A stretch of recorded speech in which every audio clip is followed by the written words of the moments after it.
नमस्ते बच्चों। तो अब हम लोग देखते हैं कि Britain turns to India.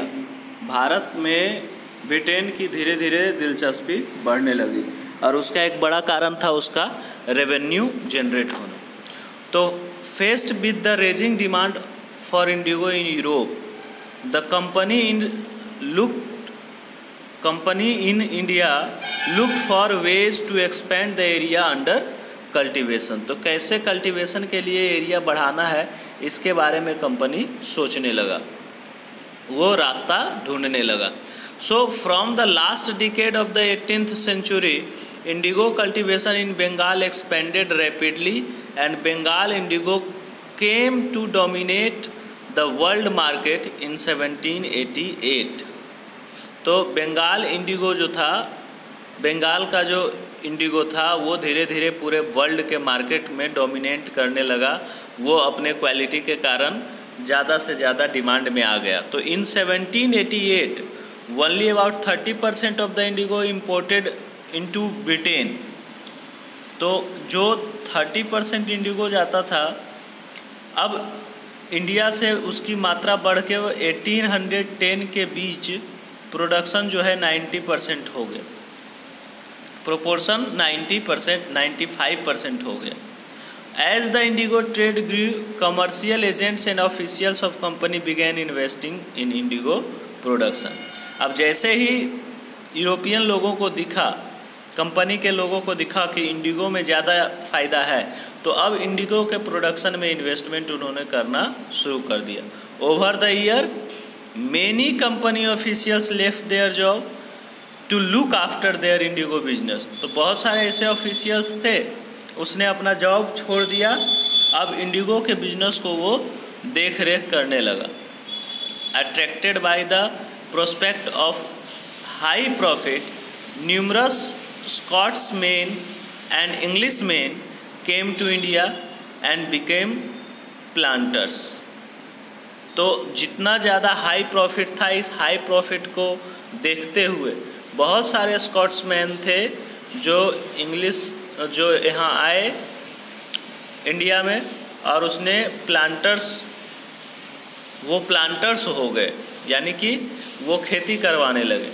Those who had no money to produce indigo could get loan from the company and the banks that were coming up at the time. जिनके पास पैसा नहीं होता था वो इसके लिए लोन लेते थे कंपनी से या फिर बैंक से, और फिर ये नील की खेती करवाते थे। So how was indigo cultivated? Indigo कैसे कल्टिवेट किया जाता था?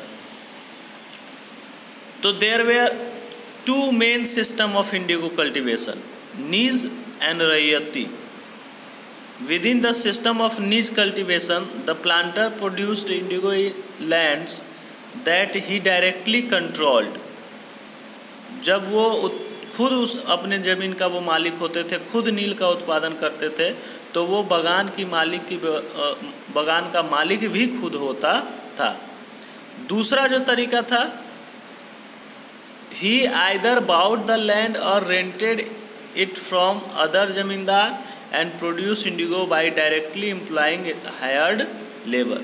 दूसरा तरीका, जो ज़मींदारों से भाड़े पे ज़मीन ले लेते थे और उस पर मज़दूर लगाकर वो नील की खेती करवाते थे। अब निज खेती में कुछ समस्या थी। क्या समस्या थी? तो the planters found it difficult to expand the area under nij cultivation.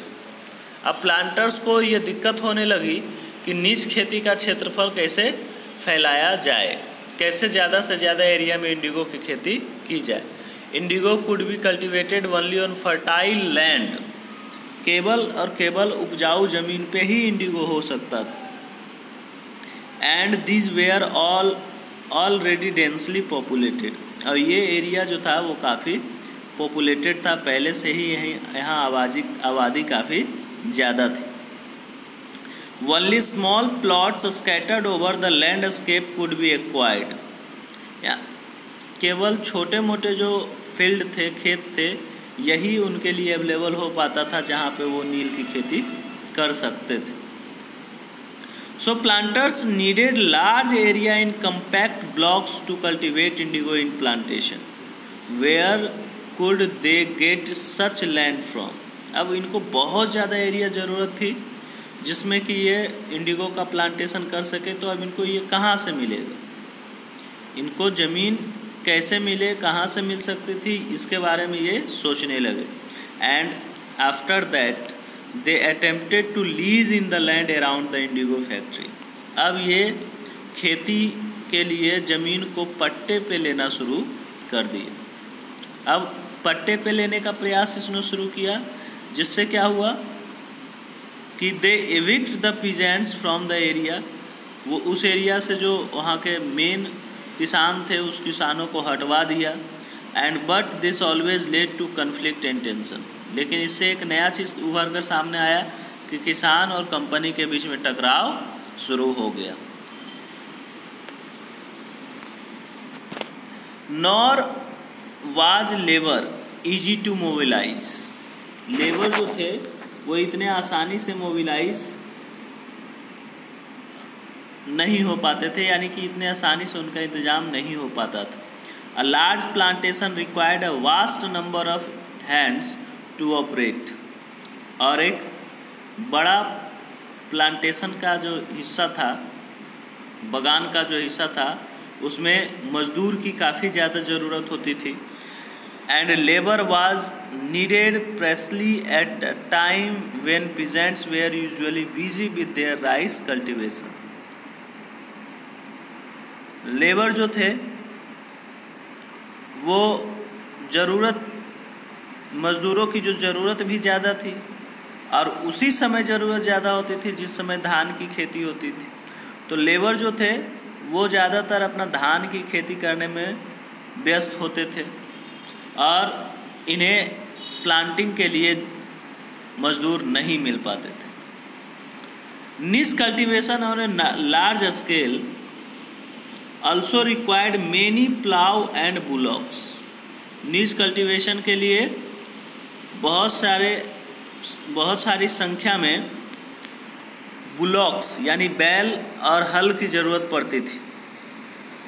1 bigha of indigo cultivation required 2 plough. 1 बीघा में 2 हल की ज़रूरत पड़ती थी. And this meant that a planters with 1000 bigha would need 20,000 plough, 2000 plough. तो 1000 बीघा के लिए 2000 प्लाव चाहिए इसको. अब इतने हल की ज़रूरत जब पड़ती थी तो हलों को खरीदना और उनका रख रखाव करना, investing on purchase and maintenance of plough was a big problem. Nor could supply B easily got from the peasants since their plow and bullocks were busy on their rice field, again exactly at the time that the indigo planters needed them. और जिस समय उत्पादकों की ज़रूरत होती थी उसी समय किसानों के हल बैल भी चावल के खेती में व्यस्त हो जाते थे. तो इनके लिए एक बहुत बड़ा प्रॉब्लम सामने दिख रहा था. Till the late 19th century, planters were therefore reluctant to expand the area under निच कल्टीवेशन. अब 19वीं सदी के आखिर तक बगान मालिक जो थे निज खेती का क्षेत्रफल फैलाने में हिचकिचाते थे. इस व्यवस्था के तहत less than 25% of the land producing Indigo was under this system. अब नील की खेती के पैदावार को बढ़ाने के लिए इसने एक व्यवस्था लाई और उस व्यवस्था के तहत 25% से कम ज़मीन को कम से कम नील की खेती करना होता था. बाकी ज़मीन रैयती व्यवस्था के अंतर्गत थी. The rest was under the alternative mode of cultivation, the ryoti system. अब इंडिगो की खेती होने से धीरे धीरे लोगों में प्लांटर्स के प्रति एक कह सकते हैं असंतोष होने लगा. बीघा का मतलब आप समझते होंगे, ये एक मेज़रमेंट है ज़मीन का जिसमें ब्रिटिश रूल से पहले, आज भी ये लागू है, आज भी गांव घर में बीघा में ही ज़मीन को मापा जाता है. और बंगाल में अंग्रेज़ों ने इसका क्षेत्रफल करीब 1/3 एकड़ तय कर दिया था। तो होता क्या है कि जगह जगह पे ये जो बीघा होता है उसका एरिया चेंज भी होता है। Under the ryoti system the planters force the ryot to sign a contract an agreement सत्ता।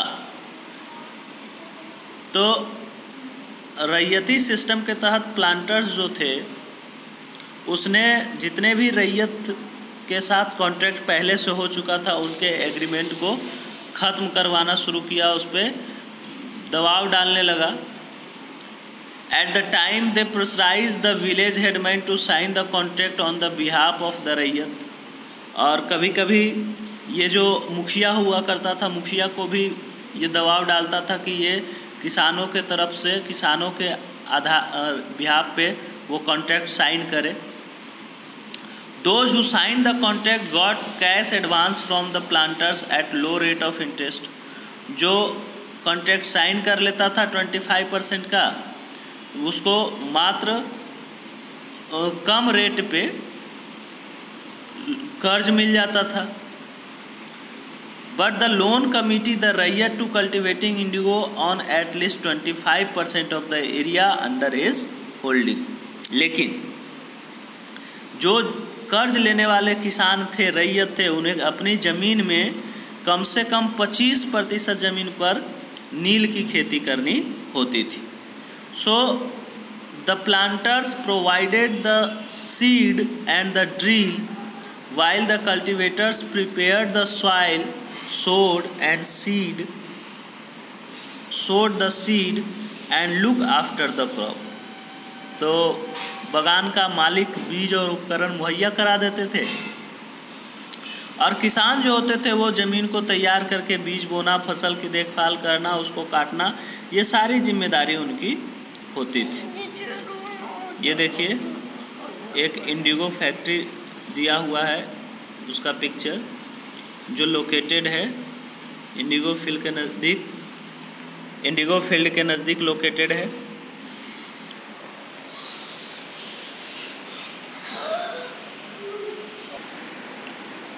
The indigo villages were usually around indigo factories owned by planters। तो इंडिगो विलेजेस जो थे वो उनके आसपास जो ज़मीन था, इंडिगो फैक्ट्रीज था, वो ज़्यादातर प्लांटर्स के हुआ करते थे। वो आमतौर पर उसके मालिक जो होता था वो ब्रिटिशर्स ही होता था।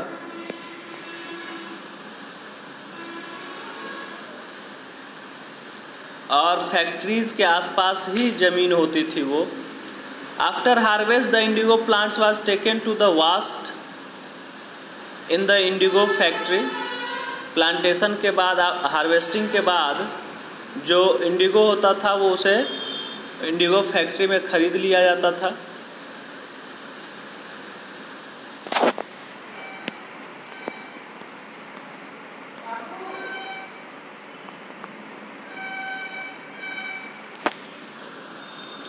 Three or four wasps were needed to manufacture the dye।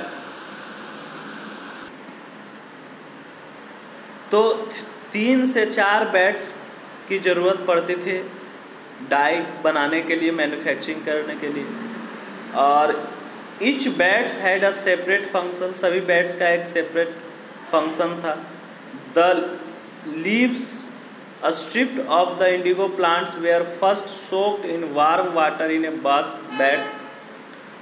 Bat को अगर आप पहचाना चाहते हैं तो ये देखिए, ये जो घेरा लगाकर ये जो कुंड जैसा बनाया हुआ है, अलग अलग क्षेत्र, वो बैट्स कहलाता था। यहाँ पे आपको ये दिखाई पड़ रहा होगा, ये बैट्स है, 1 2 3 4 5 6 है ना। और उसके अलावा आप इधर देखेंगे तो ये भी बैट्स है। यहाँ पे नीचे ये देखिए, यहाँ पे बनाया गया है ये। तो इस तरीके से ये बैट्स हुआ करते थे। The leaves stripped off the indigo plant were first soaked in warm water in the vat. इसको कहा जाता था फर्मेंटिंग और steeper bat.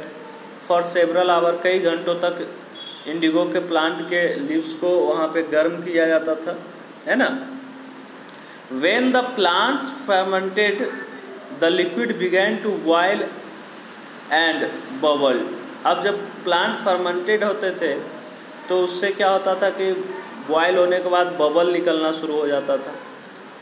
Now the रॉटन leaves where taken out and the liquid से ये रॉटन लीव्स जो थे उसको बाहर निकाल लिया जाता था and drain into another bat, दूसरे बैट में डाल दिया जाता था।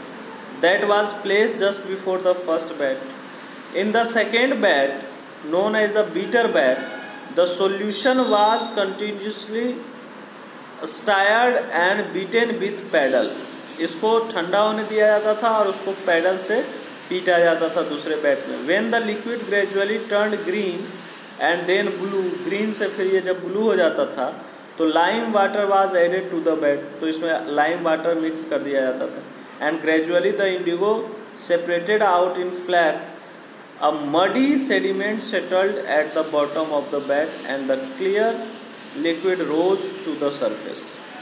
तो धीरे धीरे इंडिगो जो था वो सेपरेटली फ्लैक्स में रखा जाता था and a muddy sediment settled at bottom of the bed, और जो कीचड़ के जैसा जो सेडिमेंट्स था वो बेड के नीचे जम जाता था। And a clear liquid rose to the surface, और एक साफ सुथरा जो लिक्विड बचता था वो सरफेस पे आ जाता था। And the liquid was drained out and the sediments the indigo pulp transfer to another bed. Liquid को वहाँ से बाहर ड्रेन आउट कर दिया जाता था और फिर जो इंडिगो पल्प होता था उसको दूसरे बेड में ट्रांसफ़र किया जाता, जहाँ पे सेटलिंग बेड उसको कहा जाता था। And then pressed and dried for sale, और ये जो लिक्विड के बाद जो बचा हुआ चीज़ था उसको ड्राई सुखाया जाता था और फिर उसके बाद बेचा जाता था। तो देखिए बैट बीटर का काम करने वाला एक कर्मचारी है जो खड़ा है अपने डंडे के साथ जिससे वो पीटा करता था, और वो लगभग These workers had to remain in waist deep water for over 8 hours to beat the indigo solution, और इसे लगभग 8 घंटा उस बैट में खड़ा रहना पड़ता था उसको बीट करने के लिए।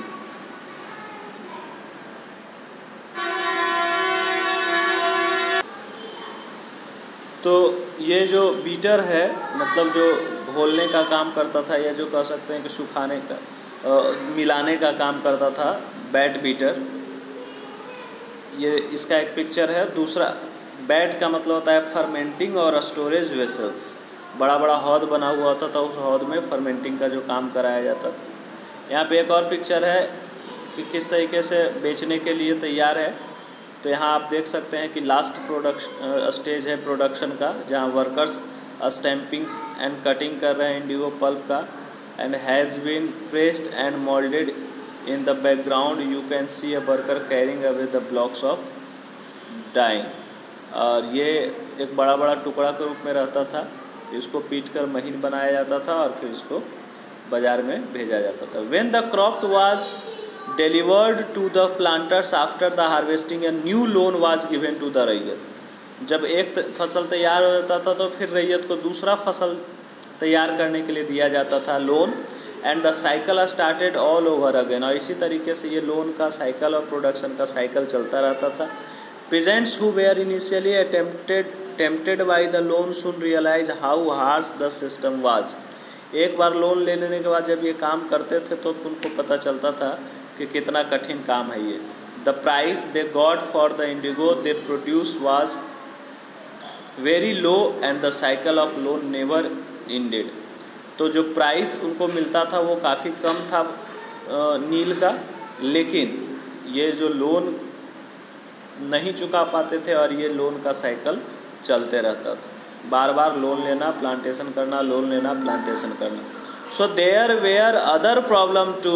The planters usually insisted that indigo be cultivated on the best soil in which peasants prefer to cultivate rice. अब ये जो प्लांटर्स को ये लोग दबाव डालने लगे कि जो सबसे बेहतरीन सॉइल है उसी में आप लोग को कल्टीवेशन करना है इंडिगो का, जबकि प्लांटर्स चाहते थे कि जो अच्छी मिट्टी है उसमें राइस का कल्टीवेशन किया जाए। So indigo moreover had deep roots and it exhausted the soil rapidly, क्योंकि इंडिगो जो था जिस ज़मीन पे लगाई जाती थी उस सॉइल का जो न्यूट्रिएंट्स होता था बहुत जल्दी ख़त्म कर देता था। And after an indigo harvest the land could not be sown with rice, और जहाँ एक बार नील की खेती हो जाती थी वहाँ दोबारा नील की चावल उगाया जाना संभव नहीं था। तो इस तरीके से आपने देखा कि नील की खेती कैसे होती थी, हाउ इंडिगो वाज प्रोड्यूस, और फिर इंडिगो को प्रोड्यूस कराने के लिए किस तरीके से रैयत का ज़मीन यूज़ किया जाने लगा। ज़मीन दो तरह का होता था, एक रैयत और दूसरा निज। तो ये सारा सिस्टम हमने देखा।